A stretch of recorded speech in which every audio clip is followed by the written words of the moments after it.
ዓለምን በሙሉ እያስደመመችው እጽዋት ዓለምን በሙሉ እያስደመመችው ባለ 586 ስራ ወይም ገቢር መድኃኒትነት ያላት እጽዋት ማን ናት? ውድ የቻናላችን ቤተሰቦች እንዲህ ያለ የጥበብ የፍልስፍና እንዲሁም እውነተኛ ታሪኮችን ለማግኘት ለማዳመጥ ለማየት ሰብስክራይብ ያድርጉ። ከወደዱት ላይክ አድርገው ለሌላ ሰው ያጋሩ። ሀሳብ አስተያየት ካለዎት በሀሳብ መስጫ ሳጥን ውስጥ ያስቀምጡልን። ስለ አስተያየቶት እናመሰግናለን። የሚያበረታን አስተያየታችሁ ነውና። በዓለማችን ላይ እጅግ ብዙ የሚታዩ የእጽዋት ፍጥረቶች ዝርያዎች አሉ። እግዚአብሔር ምድር በእጽዋትና በእንስሳት እጅግ በጣም አስቦ ፈጥሯታል። እጽዋትን ለምግብነት፣ ለመጠለያ እንዲሁም ለመድኃኒትነት የተፈጠሩ ናቸው። ከነዚህ ለመድኃኒትነት ከሚጠቅሙ እጽዋቶች መካከል ብቸኛዋ በዓለማችን ከየትም ቦታ የማትገኘው ኢትዮጵያ ብቻ የምትገኘው እጽዋት ባለ 586 ገቢር ወይም መድኃኒትነት ያላት እጽዋት ማን ናት? አንድ ደራሲ እሷን ፍለጋ ባደረገው ጉዞ ላይ እንዲህ ይናገራል። ገነት ኢትዮጵያ ውስጥ የመሆኗ ምልክት አዳምና ሔዋንን ተከትላ ከገነት የመጣችዋ ይህች ጽናትን ይለናል። ከዓለም ላይ ካሉት ሀገራቱ ሁሉ ተከልላ የምትገኘው በኢትዮጵያ በአማራ ክልል በጎጃም ክፍለ ሀገር ብቻ ነው። ይህች እጽዋት ሴትና ወንድ ጾታ አላት። በሳምንት 7 አይነት ባህሪ ታሳያለች። እንዲሁም በየቀኑ የምትቆረጥ ከሆነ በጥቅሉ 586 ገቢር አላት። በእያንዳንዱ ቀንና ሰዓት የምትቆረጥበት ጥበብ የራሱ ልዩ ገቢር አለው። ይህች እጽዋት ማን ናት? ዕፀ ለባዊት ትባላለች። በዓለማችን ላይ የትም ቦታ የማትገኝ ኢትዮጵያ በአማራ ክልል በምስራቅ ጎጃም ዞን በሰከላ ወረዳ ግሽ አባይ ቀበሌ ትገኛለች።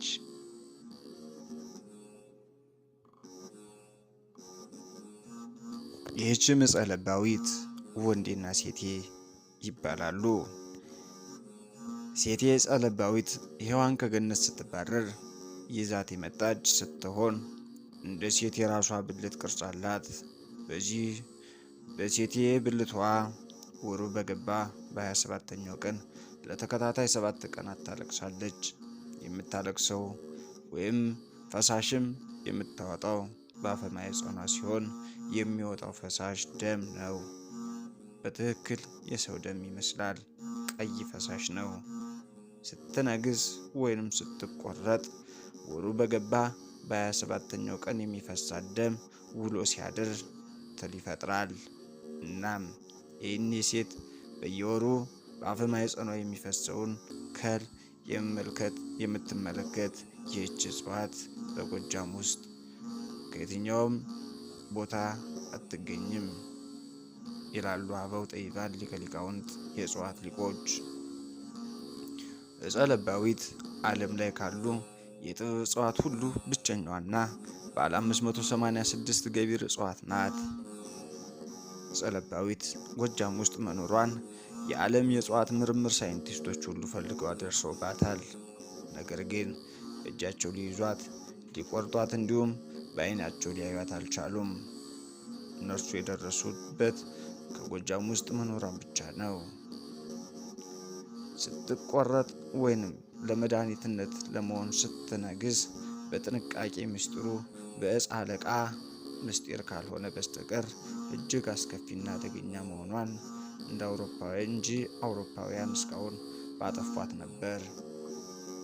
እንኳን አውሮፓውያን ኢትዮጵያውያን ራሳቸው ዕፀ ለባዊት ወዳለችበት ቦታ ደርሰው ሊቆርጧት ሞክረዋል። ነገር ግን በቀላሉ ሊሳካላቸው አልቻለም። የኛ ሊቃውንትም ወደ ቦታው ሄደው ሊቆርጡ ሲሉ ከተራራው ጋር እየተላተሙ ቀርተዋል። እንዲሁ በዋዛ የምትገኝ አይደለችምና ገቢሯም በትክክል ካልተቆረጠባት አጥፊነቷ ይበዛል እንጂ። ከሰባቱ የእጽዋት የዕፀ ለባዊት አይነት በተለይ አንዷ ከኢትዮጵያ ምድር ውጭ አትገኝም። ሌሎቹ ስድስቱ ግን ይገኛሉ። ስድስቱ ማለት ከተፈጠሩበት ቀን ውጭ የምታሳያቸው የለባዊት ባህሪ ማለት ነው። ብዙ የጥበብ ሊቃውንት አምስተኛዋና ስድስተኛዋን ለባዊት ስለሚያገኟት ዕፀ ለባዊትን አግኝቻለሁ ይላሉ። ነገር ግን ለብቻዋ ፍጹም ማንም ሊያገኛት አይችልም። የመጣችበትም አዳምን ተከትላ ከገነት ነው። በዓለማችን ላይ ትንሣኤ ሙታን እንደ ሰው የምትጠብቅ እጽዋት ብትኖር ይህች ሰባተኛዋ ዕፀ ለባዊት ናት። ሌሎቹ ግን ትንሣኤ ሙታን አይጠብቁም። ኃያልና ምስጢር አይደሉም። የትም ቦታ የትም ጓሮ ይበቅላሉ። ትንሣኤ ሙታን ትጠብቃለች ማለት በዕለተ ምጽአት ወቅት ሰው የበላት ለመድኃኒትነት የተጠቀማት የቆረጡ የተበጣጠሱ ስሮቿን ቅጠሎቿን ሁሉ ይሰበሰባሉ፣ እንደገና ለባዊት ይሆናሉ ማለት ነው። ስለዚህ እንደ ሰው ትንሣኤ ሙታን ትጠብቃለች ማለት ይህ ነው። እጽዋቷ በትክክል በ586 ግብር ነግሳ ትቆረጣለች። ወንዴ ዕፀ ለባዊት የወንዴ ብልት ያለው ነው። አዳም ከገነት ሲባረር ወደ ኤልዳ ሲመጣ ብልቱን ሸፍኖበት የመጣ የጥበብ እጽዋት ነው። እናም ሴቴና ወንዴ ለባዊት የመጡት ከገነት ነው።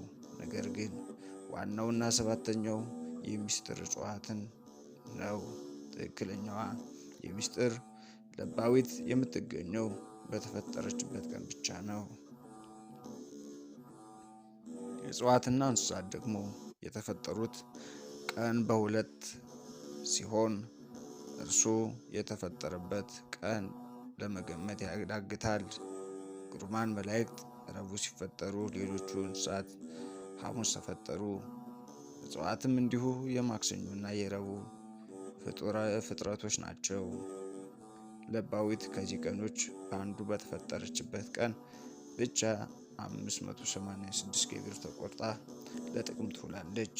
አነጋግሷ ላይ ስህተት ከተፈጠረ ግን እግረ ሽባ የማድረግና በአካል ላይ ቅጣት የማድረስ ትችላለች።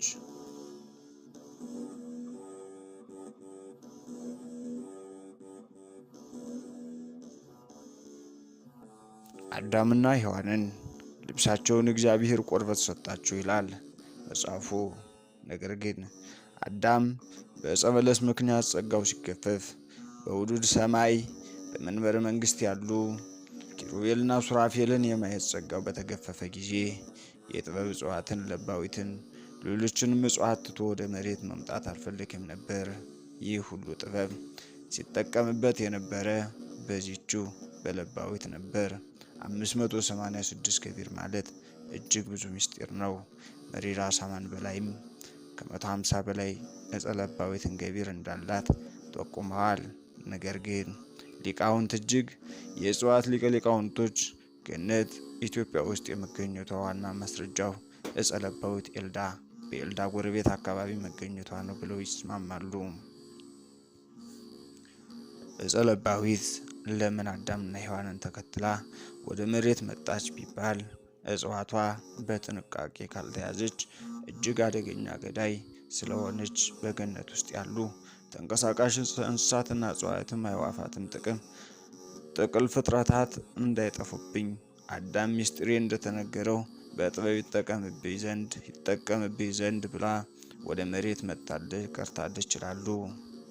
አንዳንዶቹም ሊቃውንቶች አደገኛ ክፉና ገዳይ ያደረጋት አዳም ከገነት ወደ መሬት ሲባረር እጽዋትና እንስሳት ወደ ኤልዳ ሸኝተውት ወደ ገነት ሲመለሱ ኤልዳ ላይ ደርሳ ወደ ገነት ሳትመለስ ስትቀር እግዚአብሔር ረግሟት ነው እንደዚህ አደገኛ ሆነችው የሚሉም አሉ። በወጣችው ቀረች።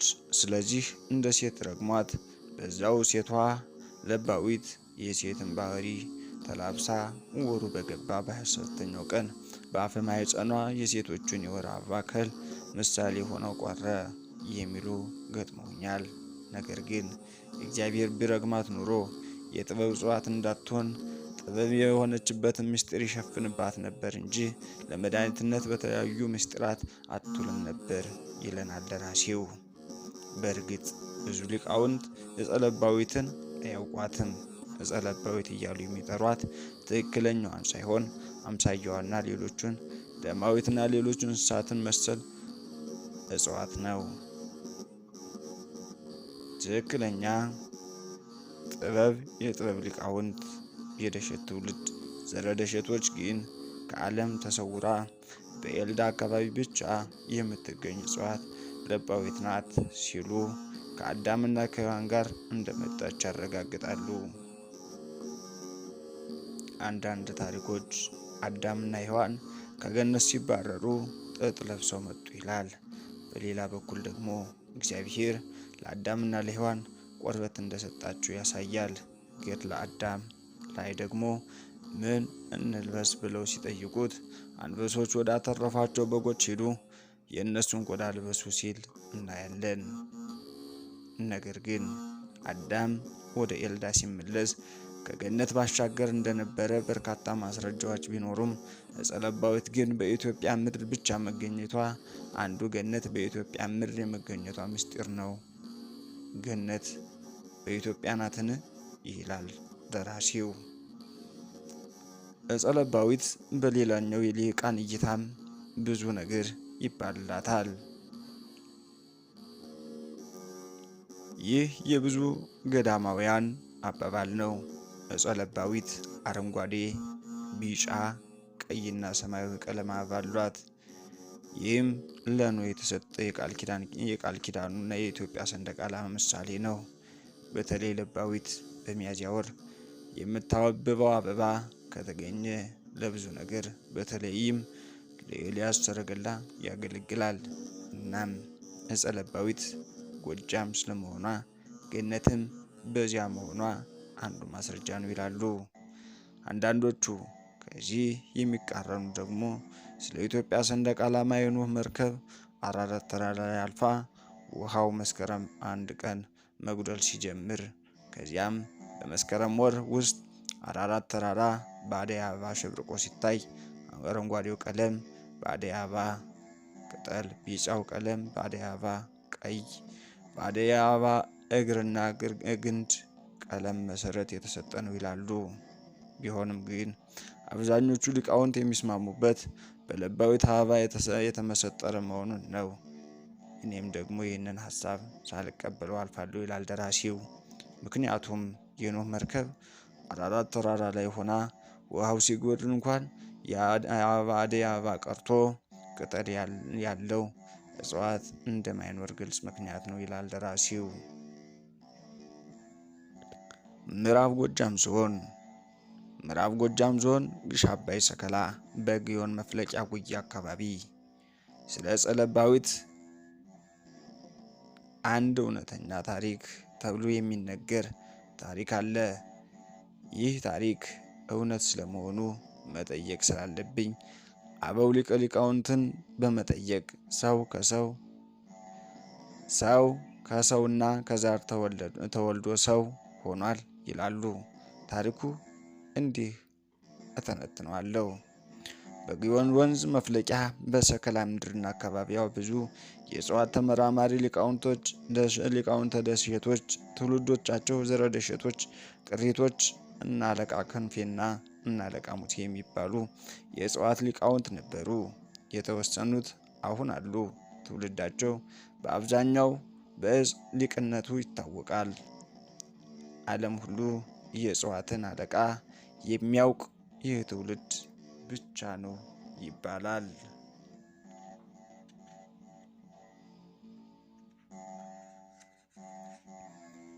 የእጽዋት አለቃ ማለት አንድ እጽዋት ለማንገስ ወይም ለመቁረጥ ዝም ተብሎ ተንደርድሮ ሄዶ የሚቆረጥ ሳይሆን በአለቃ የእጽዋት አነጋገስ ስርዓት ማለት ነው።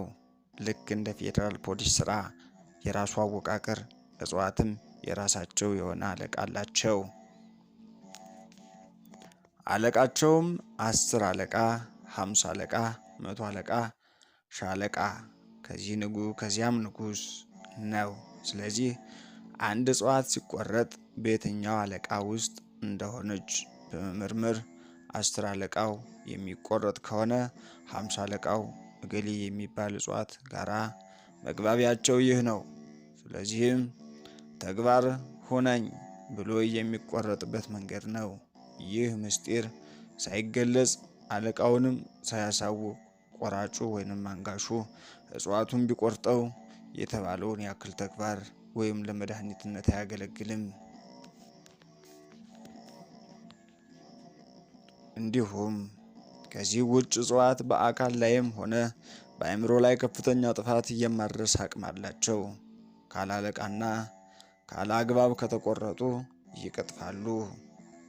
ካለ ትዕዛዝ ካለ አለቃቸው ትዕዛዝ የተቆረጡ እጽዋትም ለምን አይነት መድኃኒትነትም ሆነ ተግባር አይውሉም። ከነዚህ እጽዋት ሊቃውንት ደብተራና ጠንቋይ እገሌ መሰግል እየተባሉ እየሸሹ እኛም ትውልዶች ስማስም እየሰጠን ጥላሸት እየቀባን እነዚህን የዘረ ደሸቶች ትውልዶች ጥበባቸውን ስለምናንቋሻቸው ነው መሰል ከጊዜ ወደ ጊዜ እጽዋቶች የባህል መድኃኒቶቻቸው እየቀነሱ የመጣ ይመስለኛል። የኢትዮጵያ ሊቃውንት እኚህን አሁን የዘረዘርኳቸው አውልዶች ጨምሮ የኢትዮጵያ እጽዋት በከንቱ እየተቆረጡ ለሚፈለገው ጥበብ ያልዋሉት ለዚህ ነው ይላሉ። እናም እግዚአብሔር ቢፈቅድ የእጽዋትን አለቃ እንዲጽፉ የእጽዋት ሊቃውንቶችን ጠይቃቸዋለሁ። 586 የለባዊትን ገቢርም እንዲጽፉት እማጸናለሁ። ይህ መጽሐፍ የሚያነብ ስለ እጽዋት አለቃ የሚያውቅ ካለም ይህንን የእጽዋት አለቃ ጥበብና ስርዓቱን በሚጠቅም መልኩ እንዲጽፍልን ለትውልድ እንዲያሻግርና አደራ ላለሁ ይላል ደራሲው። የኢትዮጵያ የእጽዋት ተመራማሪዎችም እጽዋትን በከንቱ እየገነደሱ ለመድኃኒትነት ባይጠቀሙ መልካም ነው ላለሁ። በአብዛኞቹ የሚሰሩትን ካለ አለቃ ስለሚቆረጡ ነውና። የእጽዋት አለቃና አነጋገስ እንዲጻፍ ቢደረጉ መልካም ነበር። ለመጥፎ ነገር የሚሆኑትን እጽዋት አለቃ ጻፍ አልልም። ለመልካም ነገርና ለፈውስ የሚሆኑትን ግን አለቃቸውና አነጋገሳቸውን ቢጽፉ በዚህ ትውልድ ደሸታዊና የደሸት ትውልድ ቀዳሚዎቹ ወይንም ዋናዎቹ ናቸው። ድንግል ማርያም ከመወለዷ በፊት 1400 ዓመት ቀድመው ስለ ድንግል መወለድ ስለ ጌታ መወለድ የመሰከሩ ጠቢባን ናቸው። ያንን ሁሉ ነገር መጻኢ ዘመን የተነበዩት ጥበብ ከነርሱ እጅ ነበር። በተለይ ደሸትና የደሸት ቅማንት የቀራሚድ አባት በዓለም ምንም እንኳን ታላቅ መጽሐፍ ታላቁ መጽሐፍ እነዚህን የመሰሉ ብርቅዬ ነቢያት ባያካታቸውም የእጽዋት አለቃ የነርሱ ነበር።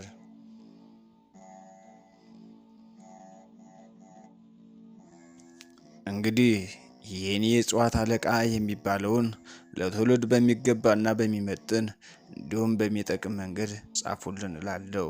ካልጻፋችሁልን ምናልባት ድራጎን በአዲስ አበባ ሰማይ ላይ እንዳስቀመጥኩት ጥናቴ ጀርመኖቹ ይህን የእጽዋት አለቃ የአበው ሊቃውንት ጥበብ አነጋገስ ተቀምጧልና ከሆነ ግዕዙን ሲተረጉሙት ሚስጥሩን ካገኙት ሊጠቀሙበትና ሊሰሩበት ይችላሉ ይሆናል። እናም ጥበቡ የእናንተ ሳይሆን የኛ ነው ይሉን ይሆናል። ከዚህ ውጭ ግን ልጻፍ ቢል ይህ ከላይ ያስቀመጡት የሰከሊዎቹ ሊቃውንት እንደሚያውቁት መስክረዋልና። ወደ ታሪኩ ስመለስ በግዮን ምድር በኖሩትና ባሉት አለቃ ሙሴና ከነ አለቃ ክንፌ ጋራ የሚኖር አንድ ወጣት ነበር። ይህ እውነተኛ ታሪክ ነው ብለው ከነገሩኝ እንዲህ ጻፍኩት። ይህ ሰው እጅግ የእጽዋት ተመራማሪ ሲበዛ ጠቢብ ነበር። ይህ ሰው አባቶቹና የሰከሌ የእጽዋት ተመራማሪዎችን ሊቃውንትን ከገነት የመጣችዋን ዕፀ ለባዊትን ማየት አለብኝ፣ ወዳለችበት ቦታ እንሄድ እባካችሁ ይላቸዋል። ነገር ግን ሌሎች የእጽዋት ሊቃውንት እነ አለቃ ክንፌና እነ አለቃ ሙሴን ጨምሮ እጽዋቷ እጅግ አደገኛ እንደሆነች ስለሚያውቁና እንዲሁም 586 ገቢር እንዳላት ከአዳምና ከሔዋን ጋራ ከገነት እንደመጣች ስለሚያውቁ ወደዛ ቦታ እንሄድም ይሉታል። ያ የሰከሌው የጥበብ ሊቅ በርካታ የእጽዋትን ምስጢር ጠንቅቆ የሚያውቅ የደሸት ዝርያ ስለነበር በአንድ እጁ የቡና ረከቦት በሌላ እጁ የቡና ዱቄት የሚጨስ ኩበት በትከሻው ጠበንጃ አንግቶ በድፍረት ዕፀ ለባዊትን አለችበት ወደሚባለው ማሚቴ ተራራ ያመራል። ያ ዕፀ ለባዊት የፈለገው ጠቢብ ዕፀ ለባዊት ያለችበት ቦታ ሊደርስ ትንሽ ሲቀረው ተራራውን ወጥቶ ከጫፍ ሲደርስ አንድ ከገጸ ከለባት ለየት ብላ ግን ቀጥረ ቀሊል የሆነች ሴት በሰው አምሳል ታየው ጀመር። ልክ ወደ እርሷ ሲደርስ ናበል ቶሎ ቡናውን አፍላና ቀመሰው ለኔም ስጠኝ ብላ ቡናውን አፍልቶ አብሮ ተቋደሰች። ከዚህ በኋላ ወደ ላይ ወደ ሆነው ቦታ ስታስወጣው ጠበንጃውን ከሁለት ሰበረችው። ይህ ሊቅም ያየውን ነገር ለማመን ተቸገረ። ማሚቴ ተራራን ወጥቶ ከላይ ከጋራው ላይ ወደ መሃል ሲደርስ እጅግ ትልቅ በብርሃናማ ብርሃን ያሸበረቀ የተሽቆጠቆጠ ከተማ አየ። በዚያ ከተማ ውስጥ ወጣቶቹ የሚያንቦገቦግ እጅግ ብርሃንን ከርቀት የሚፈነጥቅ አምፖል ይዘው ተመለከተ። እጅግም ደማቅ ብርሃናማ ከተማ አይቶ ተገረመም። በውስጡም ይህ የት ነው? እውን ገነትስ ይህች ናትን?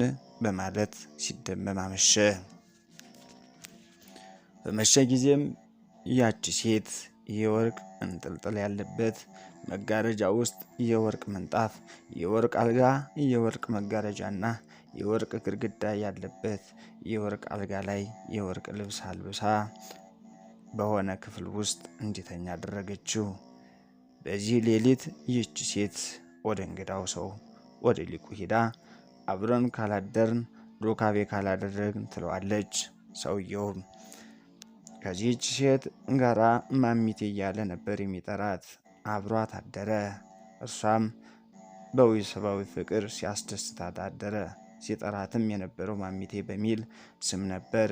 ማሚቴ የሚለው ቃልም ከዚህ የመጣ ይመስላል። የሴት ዛር ማለት ነው። ሰውየውም በነጋ ጊዜ ሲያደርገው ባደረ ነገር ፈራ። ከዚህች ሴት ጋር ለምን እንደተኛ ግራ ገባው። በጠዋቱ ተነስቶ እነዚያን አብረቅራቂ መብራቶች አምፖል ተሸክመው የቆሙ ግራ የገባው የቆሙ ወጣቶችን ሲያይ እጅግ ውስጡ ተጨነቀ።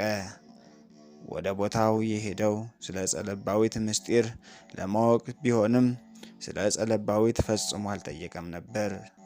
ከመፍራቱም የተነሳ በጠዋት ተነስቶ ማሚቴን ወደ ቤቴ ሊሄድ ነው ሸኝኝ አላት። ማሚቴን እንዲቆይ ብትጠይቀው እምቢ ይላታል። ጥበበኛ እንደሆነ በደንብ አውቃል ነበርና። ምክንያቱም ጥበበኛ ያልሆነ ሰው ወደዚህ ተራራ ላይ መድረስ ቀርቶ ቀንዳሞ ገዳምን ከማሚቴ ግራ እግርጌ ያለውን ወንዙን እንደማይሻገር ታውቅ ነበር። በዚያ ድረስ የመሄድ ጥበብ እንደሚያስፈልግ ጠንቅቃ አውቃለችና። ማሚቴም ይህንን በስሜት ሲያስደስታት ያደረን ጀግና ሊቅ እሺ ምን ላድርግልህ? ካንተ እጅ ብዙ ጥበብ አለ። ነገር ግን እስኪ ለኔ የምትፈልገውን ምንድነው ንገረኝ አለችው። ሰውየውም እኔ እንደምታየው ጠቢብ ነኝ። ዝርያዬ ሁሉ የእጽዋት ሊቃውንቶች ናቸው። ከእኔ የሚደበቅ የሚሰወር የዓለም ምስጢር ለሐሳር ነው። ምክንያቱም አጋንንት ከሐይቅ ላይ እየሳበ የሚያናዝዝ የድንግልን የጌታዋን መወለድ በሰሌዳ የሳለ ኮከብ እንደሚወጣ የተናገረ የሰማያትን ኮከቦችን ፕላኔቶችን በባህር ውስጥ ነጸብራቅ አሻራ ያስቀመጠ የአያቶቻችን የደሴት ልጆች ነን። ተመልከች፣ እኛ ዓለምን በመስታወት ነጸብራቅ ቁጥጥር ውስጥ የምናስተዳድር ሰዎች ጠቢባን ነን። ዓለምን የምንቆጣጠርበት ቢሆንም እኛ አሁን ግን አንድ ጥበብ ብቻ ጎሎብኛል። ከቻልሽ እሱን እሻለሁ አላት። እሱ የሄደውም በዕፀ ለባዊት ጅብ ማሰር እንደሚቻል በምርምር ደርሶበት ስለነበረ እርሷን ፍለጋ ነበር። ማሚቴም እንድሰጥ የፈለከው ጥበብ እርሱ ምንድን ነው አለችው። ሰውየውም በሕይወቴ ጅብን እጅግ በጣም ስለምፈራ ጅብን ጠምጄ የማርስበት እንደፈለጉ ጅብን የምጋልብበት የማዝዝበት ጥበብ ስጭኝ አላት። ምክንያቱም ዕፀ ለባዊትን የምትሰጠው መስሎት ነበር። ማሚቴም ምንም ሳታቅማማ ገቢሩንና ምስጢሩን ሰጠችው። እጹንም ሰጠችው። እጹም በአሁኑ ሰዓት በኢትዮጵያ ብቻ ሳይሆን በዓለም ላይስ እንኳን በዛች ስውር ማሚቴ ተራራና በግሽ አባይ ዙሪያ በግዮን አቅራቢያ ብቻ ይገኛል። ይህን ሰው ማሚቴ የሰጠችው እጽዋት ወደ ግሽ አባይ ወስዶ ተከላት።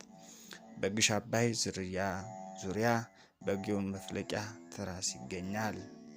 እጹ ጅብ መጋለብን፣ ቡድነትን፣ ወደ እንስሳ መቀየርን የመሳሰሉ ገቢሮቹን እንዳሉት ሁሉ አጋንንት የሚያበረግግ የሚታሰርበት የሚወሸክትበት ጥበብ ስላለው የእጹን ስም ከመናገር ልቆጠብ ይላል ደራሲው።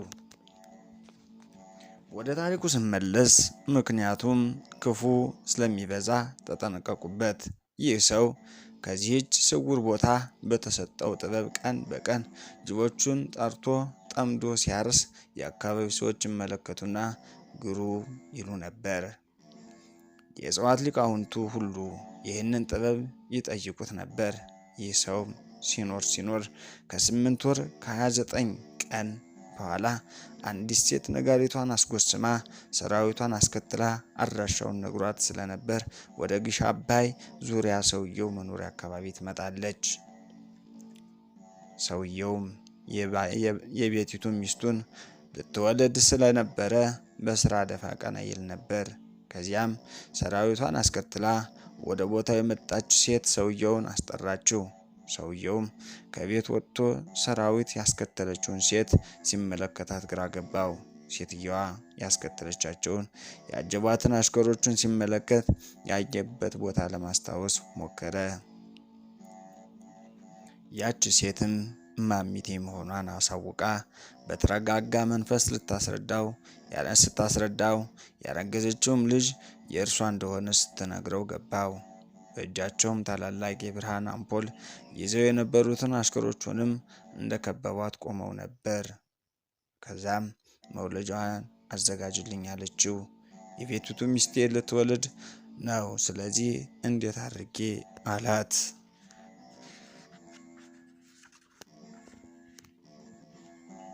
ማሚቴም ከከተማይቱ ያስረገዝኳት ነው፣ ስለዚህ ከተሜ ውሽሜ ናት በላት አለችው።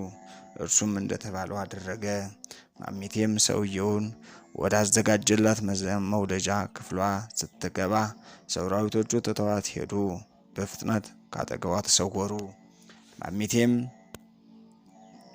ወደ መውለጃ ክፍሏ በገባች በ6ኛ ቀኗ ወለደች። ወንድ ልጅም ወለደች።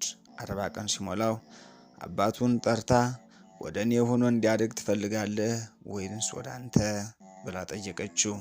ሰውየውም እርሱ ክርስቲያን ኦርቶዶክስ ተዋሕዶ አማኝ ስለነበር ወደ እርሱ ሆኖ እንዲያድግ ገለጸላት።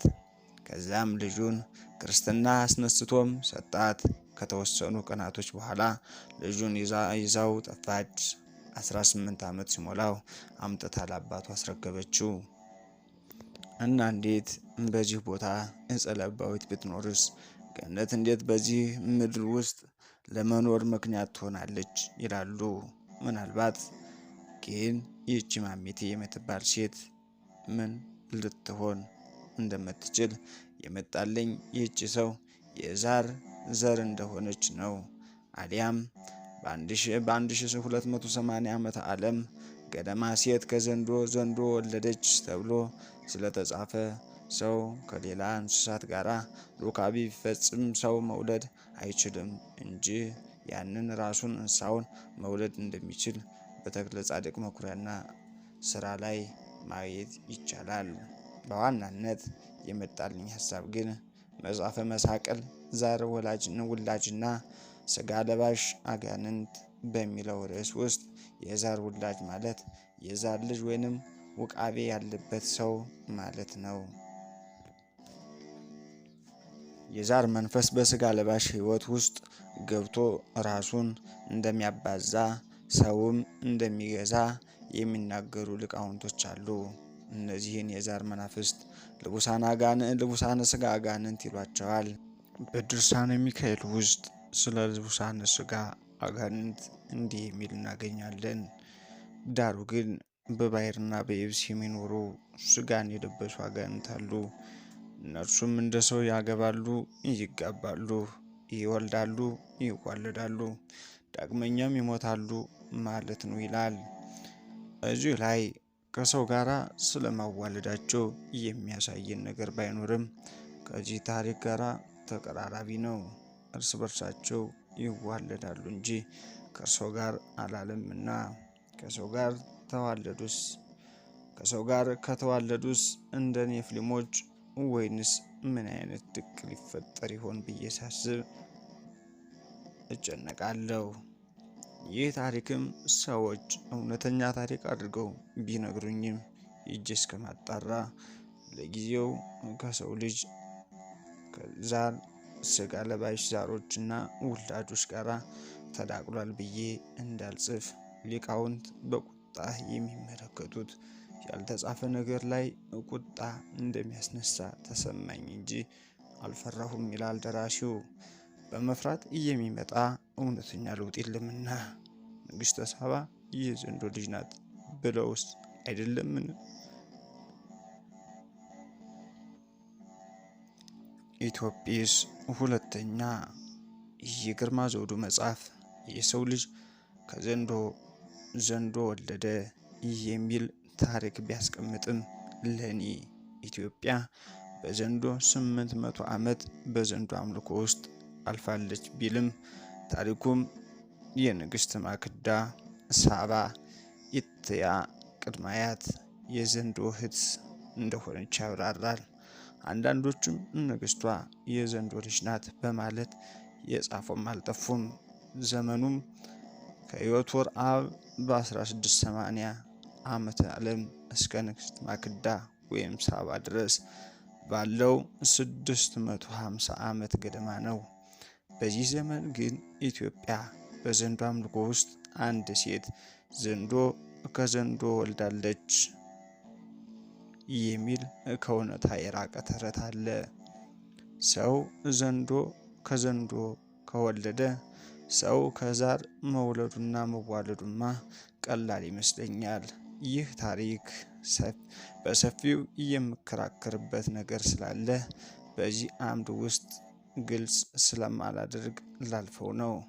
ይህንንም በዘንዶ ንግስና የተቀበሉ የኢትዮጵያ ጥንታዊ መሪዎች እንዳሉ ግን እውነት ነው እንጂ መወለዳቸውን አምኜ አልቀበልም ይላል ደራሲው። ይህ የኔ እያጥኚው ወይንም የተመራማሪው አቋምና እምነት ነው። ምክንያቱም ከክርስቶስ ልደት ከዮቶር አብ በኋላ የነበሩ የኢትዮጵያ ሰዎች በዘንዶ አመለኩና ይገዙ እንደነበረ የሚነግረን ታሪክ ስላለ እርሱን አንብቦ የራሱን አቋም መያዝ ተገቢ ይመስለኛል። የማሳቅል መጽሐፍ ደራሲ መቃብያን ምዕራፍ 7 ቁጥር 3ን ጠቅሶ እንዲህ ይላል። የዛር ወላጆች መናፍስቶች ሕሊናን የሚያረክስ ምዕራባውያን ወሲብ ያደርጋሉ። ለራሳቸው ዓላማ ሲሉ በሰው ይላካሉ፣ ይታዘዛሉ።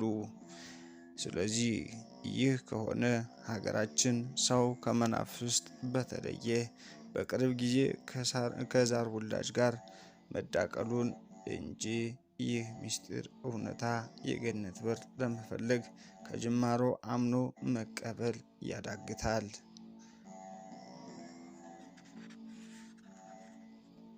ምናልባት በዚህ ገዳም ውስጥ ካሳ ወረታ የሚባል በደርግ ዘመን ግለሰቦችን በሰከላ ወረዳ ውስጥ እያነቀ አስገድሎ ከጨረሰ በኋላ ኢህአዴግ ሲመጣ በዛ ገዳም ገብቶ በቅርቡ እንደሞተ ከነገሩኝ ታሪኩን አስታውሼ ከዛ በፊት ጽፌው ነበርና ቀነጨብኩት ይላል ደራሲው። ይህ ሰውስ ሰውን እንደ ብርንዶ ስጋ ቀርጥፎ ለምን ወደዛ ገዳም እንደገባ አሁን ሌላ ጥያቄ አስነሳብኝ። ኃጢአተኛ የክርስቶስን ቤተ መቅደስ በግፍ ያፈረሰ ሁሉ ገዳም መግባት ሁሉም ገነት ለመግባት ገዳም መግባት ካለበትማ እውነት ነው ዓለም ላይ ገዳም የገባ ሁሉ ጻድቅ ባልሆነ ነበር። ስለ ካሳ ወረታ ይህችንን ቁንጽል ሀተታ እንመልከት። ይገርመሃል፣ ደርግ ከህዝብ ፊት ሽፍቶቹን ሲሰቅል ካየሁ በኋላ ሽፍታ መሆን ዕዳ ቢሆንም 12ቱን ሽፍቶች ወደ ማርቆስ ወስዶ ረጅም ጥልቀት ያለበት ጉድጓድ አስቆፍሮ 12ቱንም በገመድ አስሮ ከነነፍሳቸው በጉድጓዱ ውስጥ ከተታቸውና በላያቸው ላይ አፈር መለሰባቸው። እንዴት ያሉ ጎበዝ ነበሩ! ለሀገር የሚበጁ ጀግኖች ነበሩ። እነሱ እንደሸሹ ቀርተው ቢሆን ኑሮ ማን ይነካቸው ነበር? እጅ በመስጠታቸው እኮ ነው በቁም የተቀበሩት። ሀገሬው በዚህ ወቅት እንዲህ በማለት የስኒ ቋጠሮ ቋጥሮላቸው ነበር። ሞፈሩ ሰከላ ቀንበሩ ሰከላ ብለው ሳይነግሯቸው ማነቂያ ማርቆስ ነው ብለው ወሰዷቸው ተብሎ የስንኝ ቋጠሮ ተሽሞንሙኖ ነበር። በተለይ የአንደኛው ሽፍታ እናት ልጅሽ ተሰቀለ እልል በይ ደስ አለሽ ሆይ እየተባለች በጣረሞት ልባ ከህዝብ መሃል አንገት እስክትወዛወዝ እንድትደንስ ሆናለች። ከልቤ የማይጠፋኝ ነገር ደግሞ አንዱ ሽፍታ ከስቅላቱ ገመድ ተበጥሶ ወደቀ። በዚያን ጊዜ በጣም አሳዘነኝ። ገመድ ፈረደ ተውት ይባላል ብዬ ስጠብቅ እንደገና ሰቀሉት። እረ ሰከላ ተው አትጨክን፣ እኔም የከፋለት እሆናለሁ እኮ ብሎ እንደገና ህዝብ በተሰበሰበበት ገበያው በሞላበት ተመልሶ ተሰቀለ። በወቅቱም እንዲህ ተባለለት፣ አይ ሰከላ ሞኙ በራሱ መከረ፣ አይ ጉታ ሞኙ በራሱ መከረ፣ አይ አቸፈር ሞኙ በራሱ መከረ፣ አይ ቋሪት ሞኙ በራሱ መከረ፣ ክፉም የክፉለት የሆነን ነበረ ተባለ። ካሳ ወረታም በአንድ ቀን የሰከላን ወረዳ ህዝብ ገበያ ላይ ሰብስቦ በስቅላት ይህችን ዓለም ያሰናበታቸው ጀግኖች፣ አንደኛ አሰፋ አለባቸው፣ ሁለተኛ አያና ከበደ፣ ሙሉ ጌታ ውዴ፣ መለሰ በላይ፣ ቀኛዝማች መንግስቱ ተፈራ፣ ዳኛው ዘለቀ፣ ቀኛሽ ትእዛዙ፣ ቀኛዝማች ምህረት ውቤ፣ ከበደ ወንዲፍራው፣ አንደኛው ስሙ ጠፋኝ፣ ሌሎችም ጀግኖችም ኢህአዴግ ሲገባ ውጊያ ላይ ወፍ ከሰማይ የሚያወርዱና በተኩስ እንኳን ከዛፍ ላይ በጥይት ቅጠል ነጥለው በኢላማቸው አነጣጥረው የሚመቱ ጀግኖች ነበሩ። ጥሩ ሸጋና ጋሹን ከሆነ እንዴት አይነት ጊዮን ያፈራቻቸው ተራማጅ ለሀገር የሚበጁ ጀግኖች ነበሩ። አሁን የነገርኩህ የሰከላ ወረዳ የደርግ ሰማዕታት ስማቸው የተቀበሩ የቀሩት ብቻ ናቸው። በዚህ ወቅት በጉሌ ኪዳነ ምህረት የኢሰፓን አጠቃላይ አመራሮች ሰብስቦ አንድ መሪጌታ በፋሲካ ጾም የካቲት ኪዳነ ምሕረት በሬ አርዶ አበላ። ብዙዎችም ቀሳውስት ስጋውን በሉ፣ የፍየል ስጋ በሉ። አለቃ ሙሴና መሪጌታ አበራ ግን ጾም አልሻሩም ነበር፣ የፍየል ስጋንም አልበሉም ነበር። በተለይ አለቃ ሙሴ ተሰብስበው የፍየል ስጋ ከሚበሉት ቀሳውስትና የመንግስት አሽቃባጮች ጋሻ ጃግሬዎች አንድ ጨንገር በእጃቸው ይዘው ይህች ምንድናት ሊቃውንት ብለው ይጠይቃሉ። ቀሳውስቱም ይህችንም አናውቃትምን? ፍየል ለፈጅ አይደለችም እንዴ አሏቸው። አለቃ ሙሴም አነሳሳቸው ቅኔና ጥበብ ምስጢርና ትምህርት ስለነበረ ፍየል ለፈጅም ፈጅተህ አምጣ ተብላ የምትመሰጠር የጥበብ እጽዋትን በማመስጠር እረተው ሰከላ ስንት ሊቃውንት የስንት ጠቢባን የስንት ሃይማኖተኛ ገር እንዳልነበረች ፍየል ለፈጅ ሁነህ ተቃረ ለባንዳ ጾም ትሽር በጥበብ አትዋጋም በጾም ለባንዳ ስጋ ተበላለ አሉ ይባላል። ከዚያችም ቀን በነጋታው በየካቲት 17 ቀን ከባድ በረዶ ወርዶ የአካባቢውን እንዳልሆነ አደረገው። መሬቱ ሁሉ ተጎራረደ። እንስሶችም በወጡበት አልተመለሱም። ሀገሩን የበረዶ ክምር ዋጠው፣ እንደ ፈርዖን ደበደበው። በዚያው ወቅትም በሬና ፍየል አርዶ ያበላው መሪጌታ ሕዝቡ ሊገለው ወጣ። በዚያም ድርጊቱ አፍሮና ተሸማቆ ወደ ሀገሩ ሳይመለስ ለብዙ ጊዜ ሀገር ለቆ ቆየ።